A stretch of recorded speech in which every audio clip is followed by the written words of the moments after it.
உங்களுக்கு தெரிஞ்சது 2 டைப்பான கொரட்டை தான்.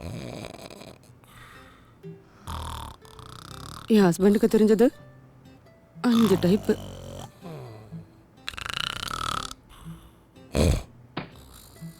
என் மனசுல ஏதேதோ விசித்திரமா தோணுது. உங்ககிட்ட பெரிய சோஃபா இருக்கா? இவருக்கு தான். இவரை டிராயிங் ரூம்ல ஷிஃப்ட் பண்ணோம். இருந்தா கொஞ்சம் OLXல போடுங்களேன். பாவம்ங்க, இந்த மாதிரி நிறைய பேர் உங்க பொருட்களை வாங்க வெயிட் பண்றாங்க. இப்போ OLXல விற்கலாமே.